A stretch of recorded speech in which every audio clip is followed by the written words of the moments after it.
Catherine. 7h, 9h, Europe 1 matin. Place à votre signature Europe 1 du vendredi. Bonjour Catherine Ney. Oui, le réchauffement Alger-Paris, point d'interrogation. Oui, écoutez, on en parle tout de suite Catherine, puisque Boualem Sansal est libre. Le président Tebboune a répondu avec faveur à la requête du président allemand Steinmeier, qui lui suggérait lundi par courrier d'avoir ce geste humanitaire, Catherine. Et vous voyez, il suffit d'une lettre, comme c'est simple la vie. Enfin, une bonne nouvelle, Boualem Sansal va bien. Je suis costaud, je ne vais pas être détruit par une petite année de prison, a-t-il dit à son compatriote Kamel Daoud, en assurant aussi que si ça a bougé, c'est bien parce qu'il y avait eu la mobilisation en France. Oui, tout ce bruit que faisaient ceux qui s'indignaient contre l'inhumanité du régime algérien a sûrement joué en sa faveur. Au moment où Emmanuel Macron plaidait, lui, devant des intellectuels, que le meilleur service qu'il pouvait rendre à l'otage était justement de ne pas en parler. Et puis, il faut dire que le sujet de Boualem Sansal devenait un sujet européen. L'italienne Giorgia Meloni, le président allemand interpellait le pouvoir algérien. Il fallait faire quelque chose. Jusqu'au pape Léon XIV qui envisage une visite en Algérie où est né Saint-Augustin dont il se réclame. Le président Tebboune l'avait rencontré à Rome lors de la cérémonie de son intronisation et à l'occasion du 71e anniversaire de la Révolution du 1er octobre, le Saint-Père lui a envoyé une lettre, je le cite, « Dans le sillage de notre dernière rencontre, j'implore le Très-Haut de guider les pas de vos concitoyens afin qu'ils soient des bâtisseurs de paix et de fraternité pour l'intérêt commun. Admirons les subtilités de la diplomatie vaticane qui évite de mettre en cause le régime. » Absolument, Boualem Sansal est donc libre. Alger n'entendait pas faire ce cadeau à la France. Non, les rapports sont beaucoup trop enivés depuis longtemps. On s'y prend autrement. Alors Jean-Noël Barrot ira bientôt en Allemagne pour ramener Boualem Sansal en France, si son état de santé le permet. Emmanuel Macron, bien sûr, a félicité le président Tebboune pour son humanisme, un qualificatif à son endroit, qui est d'une grande nouveauté, n'est-ce pas?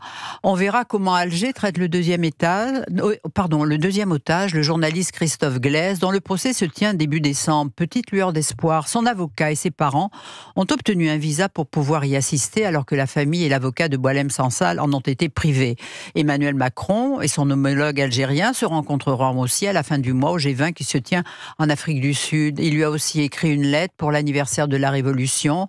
Il se dit disponible pour un dialogue alors que le fil est coupé depuis des mois. Alors l'Élysée fait savoir que le climat pourrait s'améliorer aussi maintenant que Bruno Retailleau n'est plus place Beauvau. Il faut dire que la presse algérienne se déchaînait tous les jours contre lui parce qu'il était partisan de la manière forte, même s'il n'avait pas la main pour agir, la distribution des visas étant l'apanage du Quai d'Orsay. Mais son discours correspondait bien aux vœux des Français, irrités par les mauvaises manières et les humiliations que faisait subir le régime algérien à la France.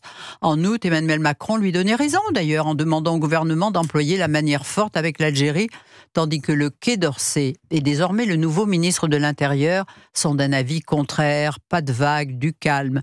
Mais il y a tout de même eu la résolution votée à l'Assemblée nationale pour la révision des accords de 68 et agréée par le Premier ministre Le Cornu.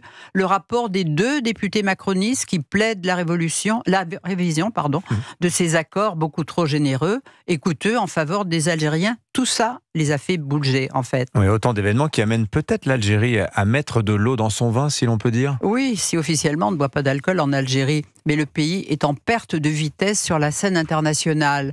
Le dernier revers date du 31 octobre. Le Conseil de sécurité de l'ONU a apporté son soutien au plan marocain d'autonomie du Sahara occidental que se disputent Alger et Rabat. Et surprise, la Russie et la Chine n'ont pas voté contre. Emmanuel Macron, on le sait, avait officialisé son soutien au Maroc, d'où la colère d'Alger qui ne l'a toujours pas digéré. Mais il y a aussi le climat économique en Algérie qui n'est pas bon. On ne peut pas se fâcher tout le temps avec tout le monde, mais demeurent les problèmes. Laurent Nunez le dit, il va se rendre à Alger en espérant relancer une coopération sécuritaire qui avait fait défaut pour les Jeux Olympiques alors que la Russie, elle, avait coopéré. Emmanuel Macron est-il capable de débloquer ces sujets urgents comme la réadmission des Algériens sous OQTF? Combien coûterait une réconciliation? Premier cadeau récent, l'ambassade française a se félicité d'avoir accordé 8000 visas d'étudiants, soit 1000 de plus que l'an dernier, des visas qui sont en réalité des permis de séjour définitifs en France. Oui, effectivement. Merci beaucoup. Signature Europe 1, Catherine Ney.